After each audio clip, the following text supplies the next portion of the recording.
If you don't have any confidence and you're trading too big, your emotions completely control your decision and you end up bailing at the worst possible time.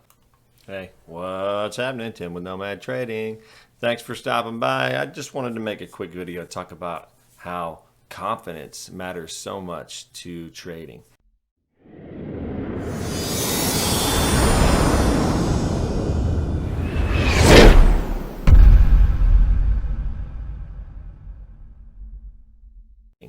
How do you build that confidence? By having the knowledge, the seat time, the experience, and then having a strategy, watching that strategy play out, having a string of winners.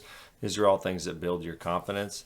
And I just wanted to talk about real quick why that matters with a couple of examples from today. So let's jump over there. Oh, and real quick, make sure you hit the thumbs up, subscribe, all those wonderful YouTube algorithm things if you have not already. If you have, thank you so much. Me and my family appreciate it greatly.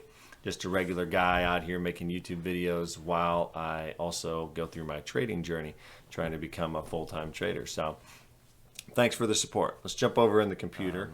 First of all, you got to have the knowledge. That's you got to have the foundation of knowledge. If you don't have the foundation of knowledge, then you're not going to see any patterns. You're not going to see what's developing, what's going on. You're just going to be taking stabs at, throwing darts at a board, taking stabs at it, just trying to make something happen. So you got to have that foundation of knowledge from studying, from seat time, like I said, all the different things that build that foundation of knowledge and being able to predict somewhat what's going to happen in the market. Nobody can predict it 100%, but everybody can at least learn the basic patterns, the basic rules, times when stocks look up overbought or oversold and things like that. So once you get that foundation of knowledge and you've kind of got that going for you, then you need experience. This is something you're going to gain that goes along with the knowledge. You can only gain it by sitting in the seat watching the stocks move, preferably taking small trades, either paper trading or if you're trading with real money, taking very small positions. So that gives you the actual feeling of whether or not you're making money, and you kind of become a little bit more invested, no pun intended. You become invested in what's actually happening, so then you pay a little more attention, and the more you're wrong, it's like burning your hand on the stove. The more you're right, you actually feel that gratitude, that happiness. So you got to have that. But then what comes into play is confidence. Now, you have to have the confidence. Now, to me, confidence comes, there's two different things that play into the confidence factor.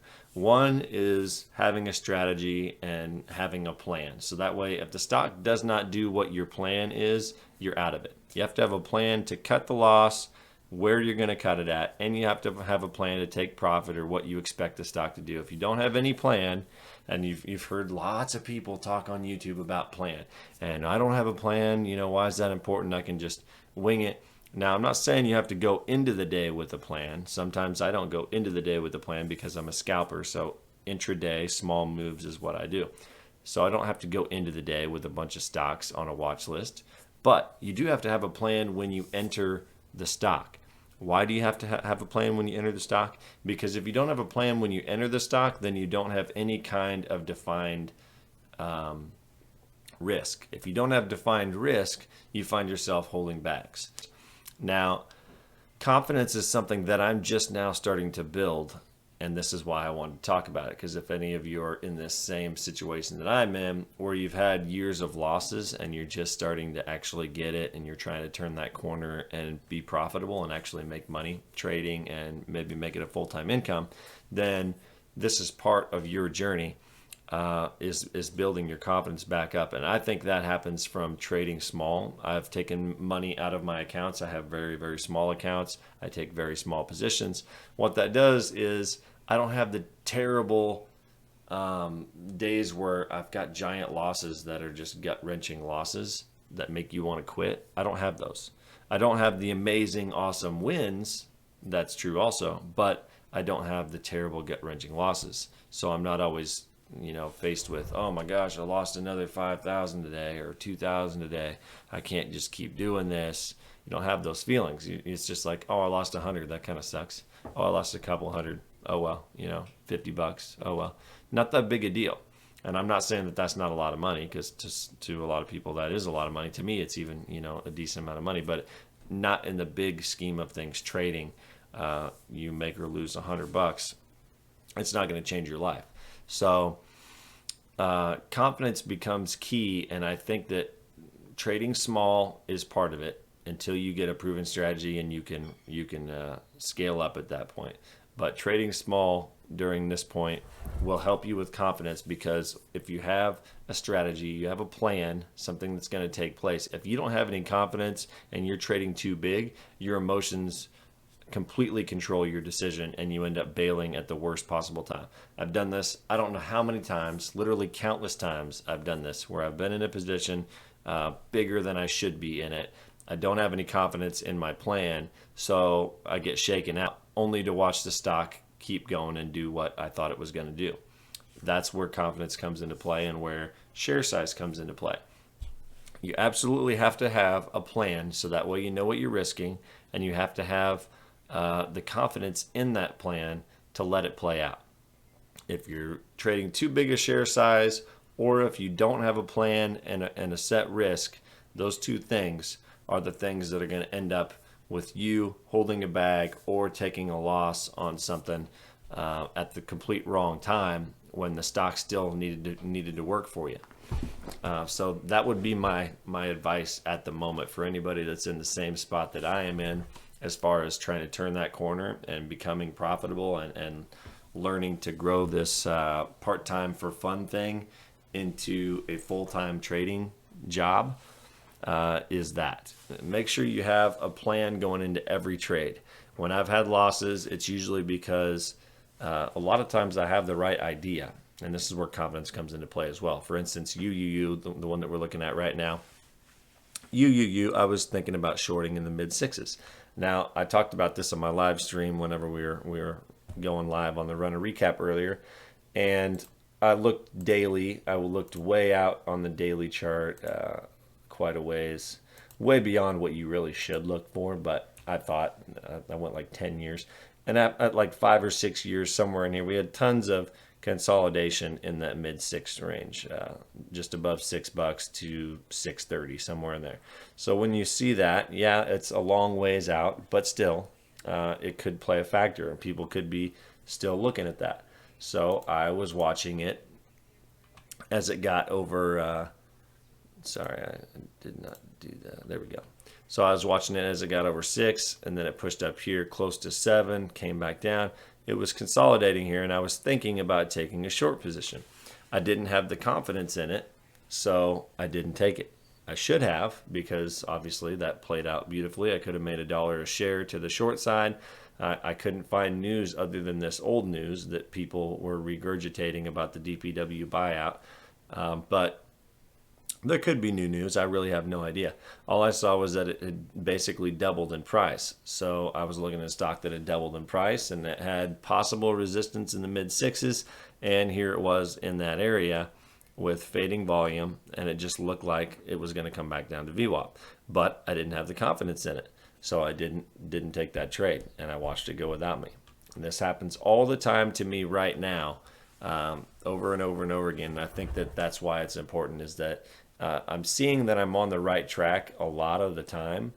More often than not, I'm on the right track. I'm just not pulling the trigger. And the reason is because of confidence. After you've lost so much money trading for a few years, and you've had no strategy and just taken stabs at it, and you lost a lot of money, then your confidence is shot. So even when you start to turn that corner, you start to learn what's going on, you're not pulling the trigger. This happened countless times today. I can't remember what the stock names were. Let me look back here at this. Bear with me for just 1 second. Okay, ACY. Was that one? Was ACY one? No, that one was a halt play. That was not. I did not have any opinion on that. AMRH was one that I watched break out, and I thought about going long at the breakout, but I did not. It's not one that I was thinking of though. BT, I think was one. Yeah, so BT, this is another one. So I was watching this trend line here, and I was thinking about going long right here, and I thought, hey, I'll go long here. If it holds the trend line, I'll keep it. If it breaks the trend line, then I'm out. I'll get stopped out. And sure enough, it held the trend line, shot up, and went up to almost 12.50. And at that point, I was watching it somewhere around $10. So $2.50 of gain that I could have very easily made there had I just taken the trade and pressed the button. I had it in my order form over here. Was gonna take the trade, but didn't, because I was scared. I didn't have the confidence. Same thing to the short side. I watched it break that. I had my trend line over here. As it broke that, I was looking to go short. Even had it on my CMEG thing pulled up, the amount of shares. I was going to short 500 shares, and I'm watching it break. And as it's doing exactly what I planned, I'm not taking the trade. Next thing I know, it drops all the way down, and it's, you know, under $10. And at this point, it was up over 11. So another $1 a share. Watched it go without me. So confidence really is key, because if you don't have the confidence, you end up over and over and over watching these stocks go without you. And that's, you know, depressing also. It's good that you're on the right track, but it's bad that you don't have the confidence. So that's what I personally have to work on. I don't know if you guys are in the same boat, but personally for me, what I need to work on is just pulling the trigger. Another one was this one here, ATIF. You can see my trend lines drawn there as it was consolidating, and I was going to buy if it broke up and short if it broke down. It broke down, and I could have gone short very easily right there, and it was around 130 was what my order was at that I was looking to go short. Didn't pull the trigger. Ends up down here at one point under $1, but hanging around $1. So easily 30 cents a share. Could have been such a simple, easy short trade, but I didn't pull the trigger. So I'm seeing the right things. I'm seeing, you know, stuff throughout the day. I'm just not pulling the trigger. And that's where confidence comes in. And again, part of confidence, like I said, is knowing your risk. I would not be shorting this, you know, 10,000 shares and ended up having it rip up and being down $1,000 real quick. It's all about position size as well, because if I took too big of a position in any of these situations, I would end up bailing and not letting the trade work for me. And if I again didn't have the confidence and didn't pull the trigger, then it ends up going without me. So a lot of trading comes down to confidence, and I think that trading smaller, either paper trading or trading very small relative to what you can afford to lose, are the keys. On top of, you have to have your solid base of knowledge, but then once you've got that, once you know what you're doing and you kind of know what you're looking at, then it comes down to trading small, knowing your risk levels, having your plan, sticking to it as far as stops and profit, places to take profit, stop losses, etc., and then having small enough position size that your emotions don't take over, and then letting those wins build. And I have been doing that, winning like $100 and some today, 270 the other day. Day before that, I want to say, was like 100. Day before that, 55. So they're all small wins, nothing life-changing by any means.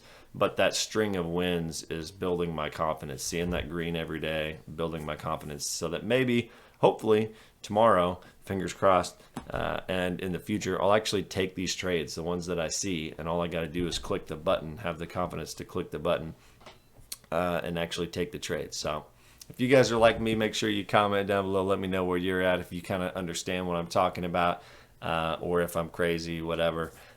Make sure you like, subscribe, all that wonderful YouTube algorithm stuff. I appreciate all the support, and I will talk to you soon. Peace. If you made it this far, first of all, I just want to say I love you.